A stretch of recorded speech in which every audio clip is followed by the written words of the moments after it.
Mark Sanford, a former governor and former congressman from South Carolina known for his fiscally conservative views, will challenge President Donald Trump for the Republican presidential nomination. Sanford announced his primary bid on Sunday morning during an appearance on Fox News Sunday. He told host Chris Wallace that Republicans have lost our way during the Trump years, and said he hoped his entry into the race would help spark a real conversation on debt and deficits and government spending. He joins former Massachusetts Gov. Bill Weld and former Illinois Congressman Joe Walsh in trying to unseat Trump. I am compelled to enter the presidential primary as a Republican for several reasons, the most important of which is to further and foster a national debate on our nation's debt, deficits, and spending, Sanford wrote on Twitter shortly after his announcement. We, as a country, are more financially vulnerable than we have ever been since our nation's start in the Civil War. We are on a collision course with financial reality. We need to act now. Though it seems unlikely that Sanford will prevail against Trump, more on that in a moment, the entry of a candidate who wants to discuss the growing national debt and annual budget deficits should be welcomed. The national debt has ballooned from $19 trillion to more than $22 trillion under Trump's watch, and the Congressional Budget Office says current policies have put the country on track for record high levels of debt by the 2040s. Sanford voted against the 2018 budget deal that passed a Republican-controlled Congress and was signed by Trump. He was no longer a member of Congress when another budget-busting spending plan was approved with bipartisan support and signed by Trump in July of this year. In announcing his candidacy on Sunday, Sanford called Trump king of debt, repurposing a phrase Trump has used in the past to describe himself, positively, during his time as a real estate developer. Politically, Sanford's effort, like Weld's and Walsh's, is almost certainly doomed to fail.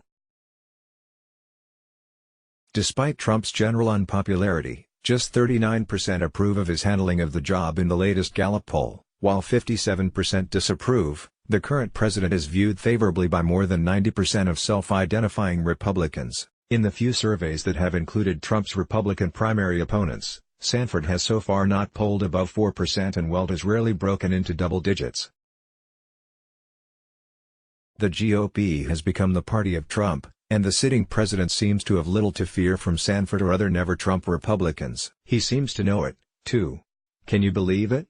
I'm at 94% approval in the Republican Party, and have three stooges running against me. One is Mr.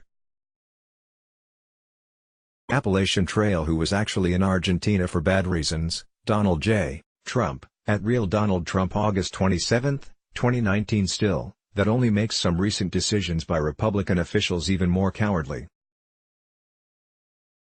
Republican parties in Arizona, Kansas, Nevada, and South Carolina are expected to cancel their 2020 primary elections, Politico reported earlier this week, in an attempt to limit the viability of the Longshot anti-Trump efforts. Republican Party officials and the Trump re-election campaign appear worried about an outcome along the lines of what happened in 1992, when upstart candidate Pat Buchanan scored 37% of the vote in the New Hampshire primary against incumbent President George H.W.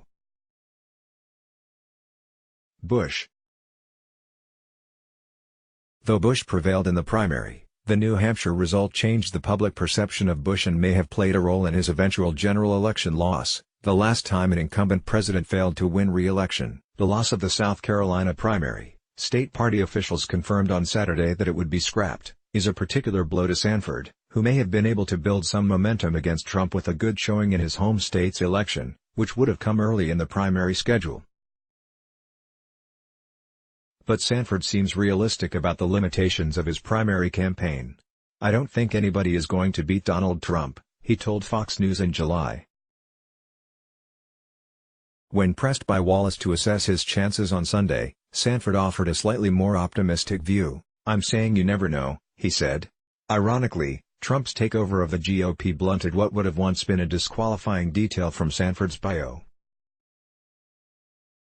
He infamously disappeared for 6 days in July 2009, supposedly to hike a portion of the Appalachian Trail. In fact, he was having an extramarital affair with an Argentine woman, Maria Belenchapur. Though he finished his term as governor, the incident changed the course of his political career. Prior to Lawfare Argentine, Sanford was regarded as a possible White House contender. Following Ron Paul's 2008 dark horse presidential run, he and then Governor of New Mexico Gary Johnson, along with, of course, Rand Paul, were often identified as the heirs apparent to the libertarian wing of the GOP. "I wear it as a badge of honor, because I do love, believe in, and want to support liberty," Sanford said in 2009 when he was labeled a libertarian by Sen. Lindsey Graham, RSC. "In the age of Trump, adultery is hardly political suicide anymore." But is there room in the Republican Party for a fiscal conservative who opposes bailouts, loves Atlas Shrugged, and disdains political tribalism? Probably not. When Sanford was defeated by a Trump-backed primary challenger in June 2018, the president openly celebrated the then-congressman's second political demise with a tweet suggesting Sanford would be better off in Argentina. That the thrice-married Trump, who has had at least one extramarital affair with a porn star, has shown no reservations about attacking Sanford for his own infidelities provides a pretty good illustration of the current state of the GOP's collective moral compass. That Sanford is likely heading for an electoral pasting, one that he will receive while trying to talk substantively about the importance of the debt crisis facing America, while the current figurehead of the Republican Party retweets memes, provides an equally useful illustration about the health of his party. Let's block ads. Why?